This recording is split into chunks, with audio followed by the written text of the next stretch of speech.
What up, cuz? How y'all doing? You must be wondering why I'm sitting here with my pumpkin. That's a long story. It's been a long journey with pumpkin. So, pumpkin is basically has been like my pet. I've been doing my own experiment based on Dr. Emoto's work with water. And I would suggest you just look up Dr. Emoto. He's a physicist.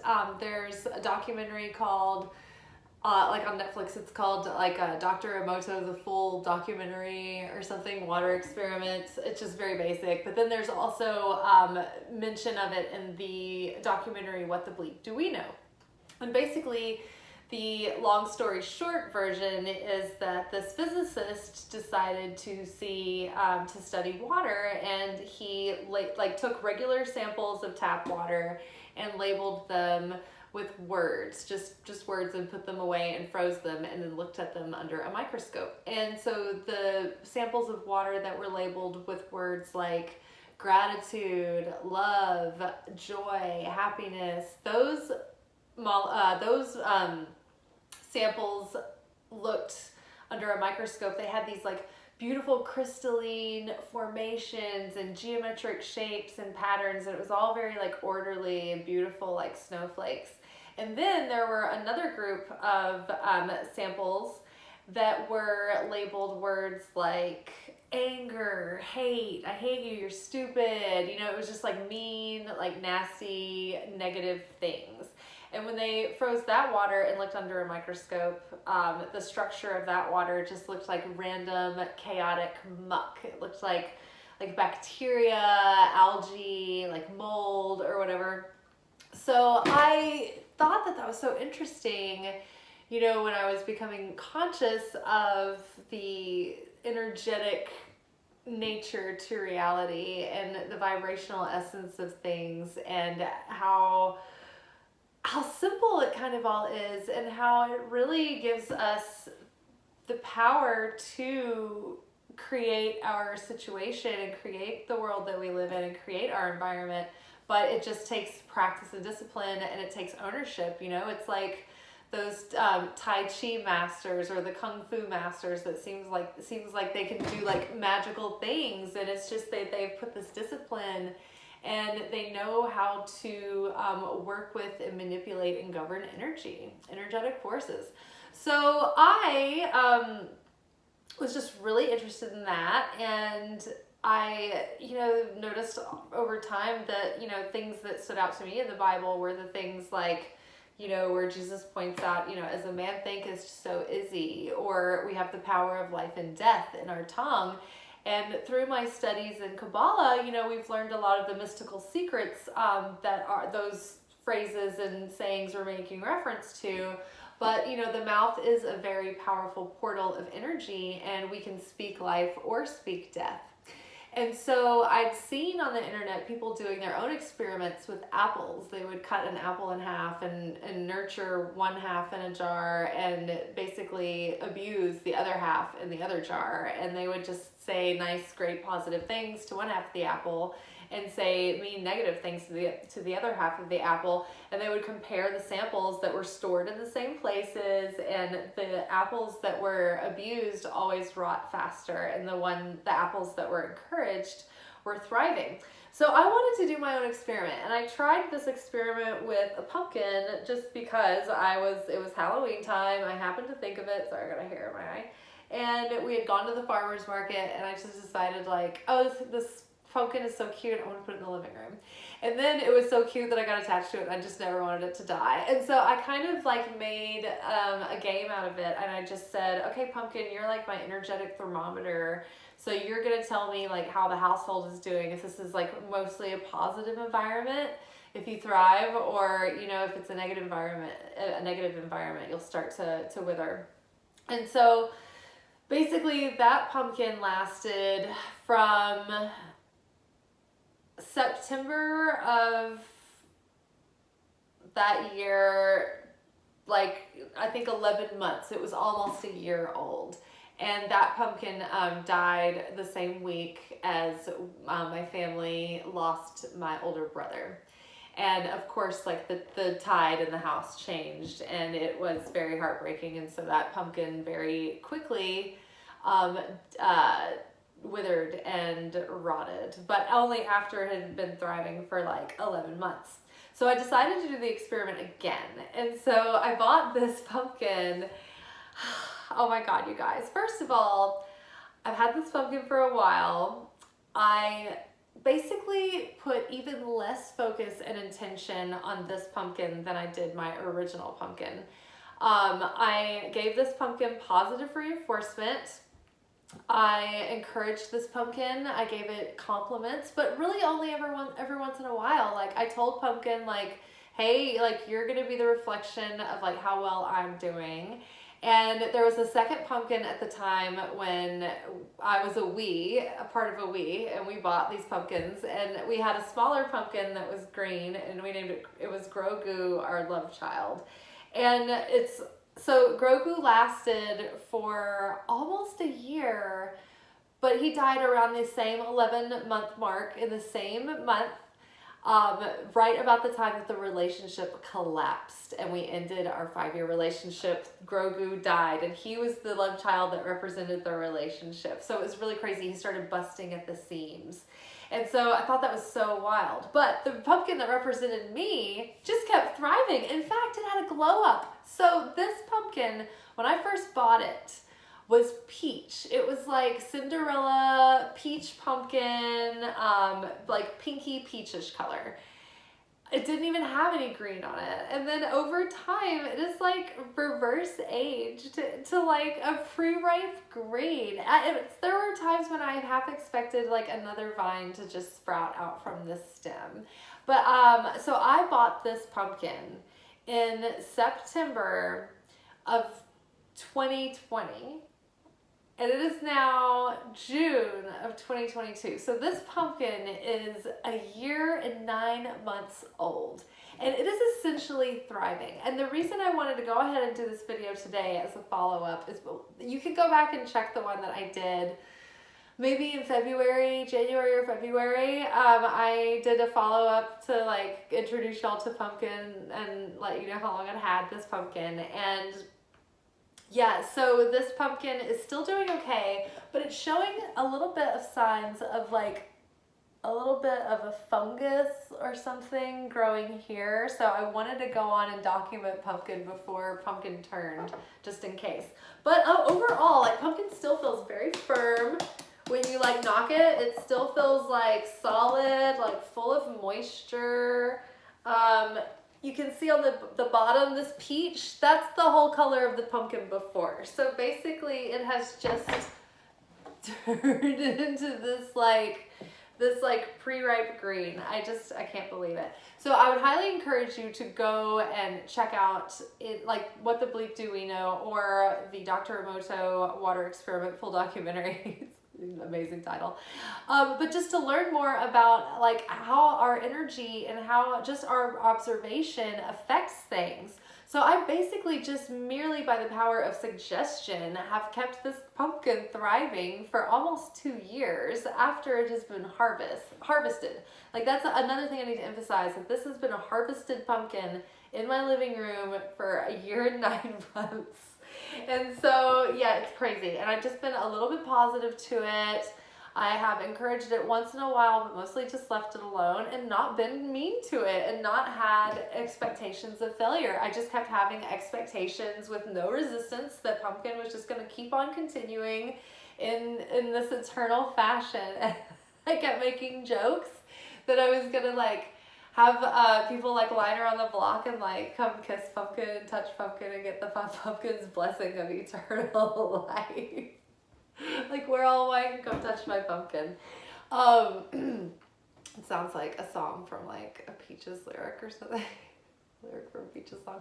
Okay, so yeah, so one of the things that I remembered from this documentary that was really interesting is that water is a living organism, and it remembers everything that it's ever exposed to. So the more remote and natural water is, the more away water is from any like harsh influences or like noise or like chemicals and whatever, that water is healthier and thriving. But water that goes through the city pipes and through houses and everything, like it remembers like all the people that it's been around, all the moods, all the energy, and it gathers that. So in a way, I'm like, oh my God, like I try to remember to like bless my water, but it's always good to bless your water, because the water that they measured that had been blessed with a prayer was like, it had a frequency that matched like the hertz of the Earth's center, like the heartbeat of the Earth, which is like the same as the human heartbeat. It's so crazy. And so in addition to water remembering everything it's ever been exposed to, the structure of the water in your body matches the structure of the water of the area that you came from for the rest of your life. So whatever, like wherever you were born, like your body matches that water. It's so crazy. So there's so many different things that that they were talking about, but one of the stories. And so here's the thing. I'm not sure if like in the Dr. Emoto Full Water documentary, whatever, if they, like, I didn't go follow up on the couple of examples that they gave that were historical. But either way, I know that I've kept a pumpkin like healthy for like almost 2 years. So it doesn't really matter if like these stories are like not true or not. But if they are true, one of the stories was that it was like around maybe the turn of the century, around the 1800s, early 1900s, there was a passenger ship that wrecked, and the survivors were adrift for like days, like more than a week or so. It was long enough to like die of thirst and starvation. And the people on the boat, I want to say it was like 2 weeks.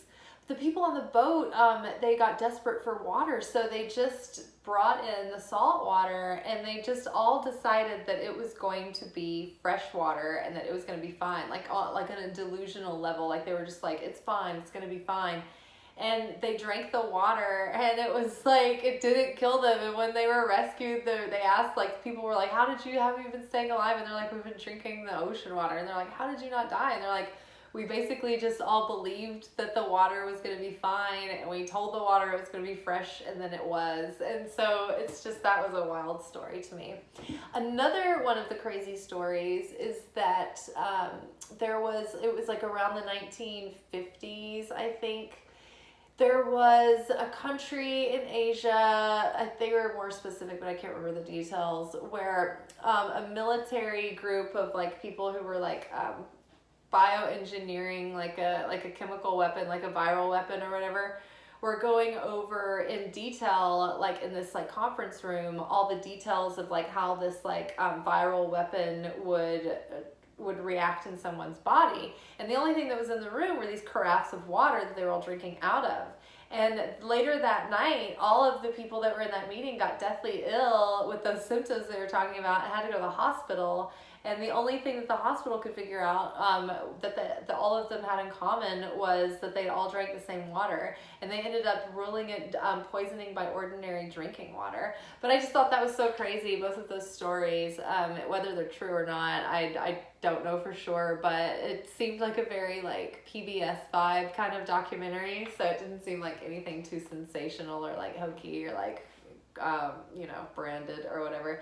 But yeah, so I guess the point I'm making is that our thoughts, our words, our suggestions, they always matter. And it's good that we're talking about this right now, because this month has a very heightened manifestation energy to it. There's a lot of movement going on with like Mercury going direct, and we are in, this Gemini period.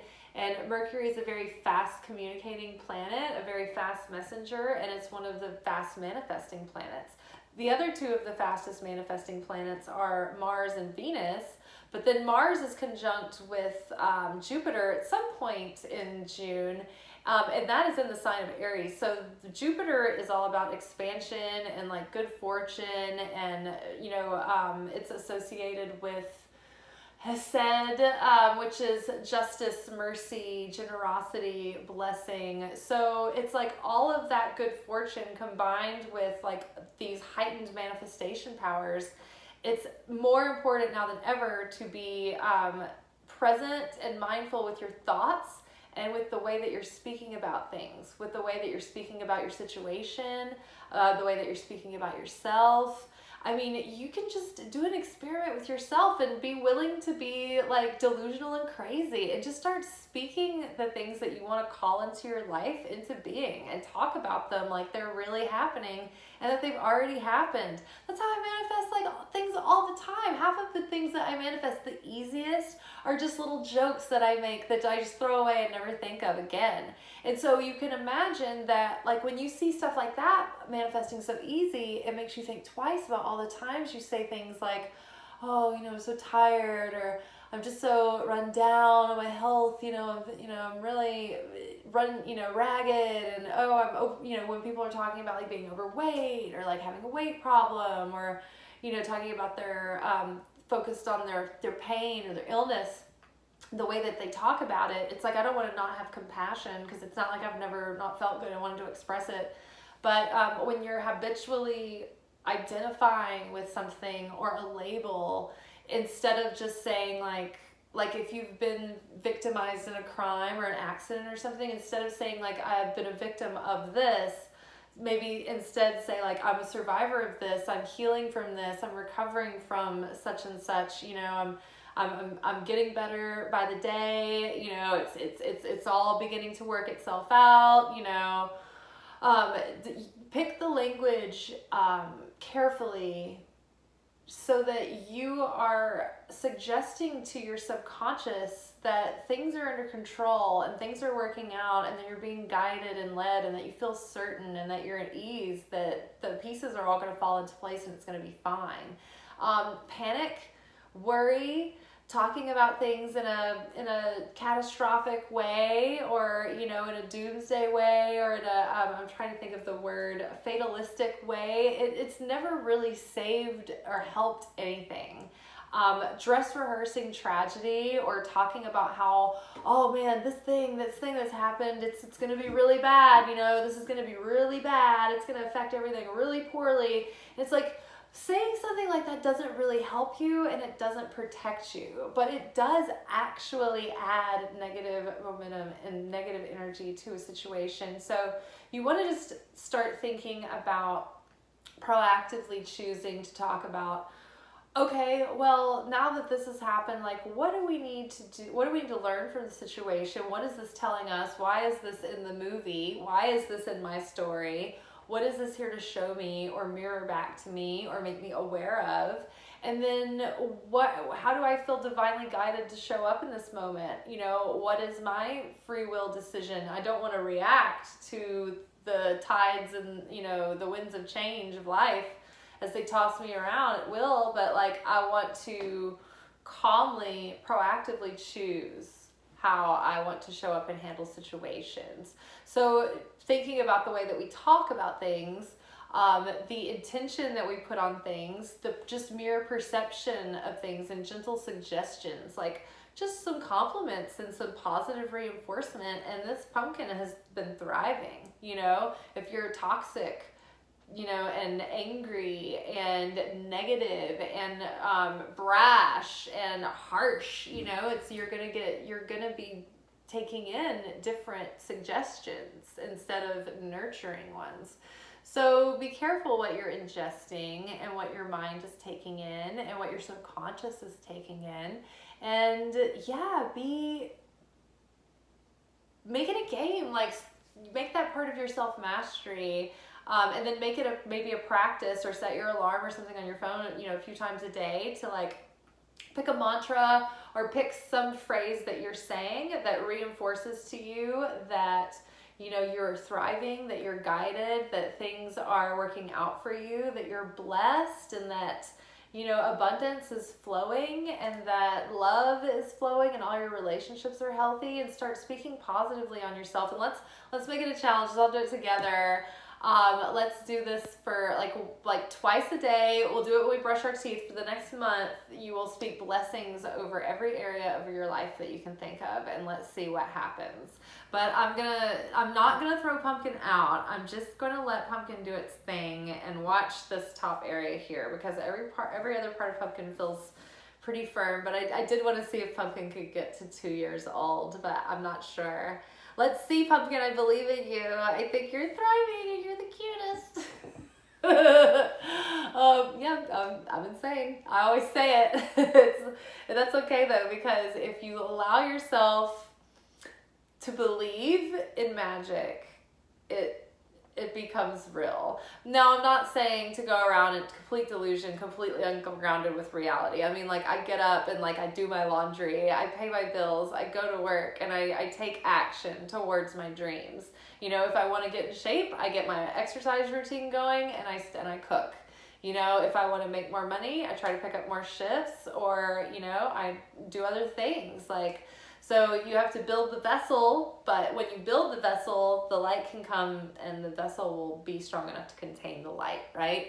And so we build the vessel by that transmutation that happens when we have that spiritual alchemy happening within us, when we are changing our old habits, our old beliefs, those old stories, those self-limitations, you know, and we start embracing our potential and actually embracing a new level of like our resting rate, you know?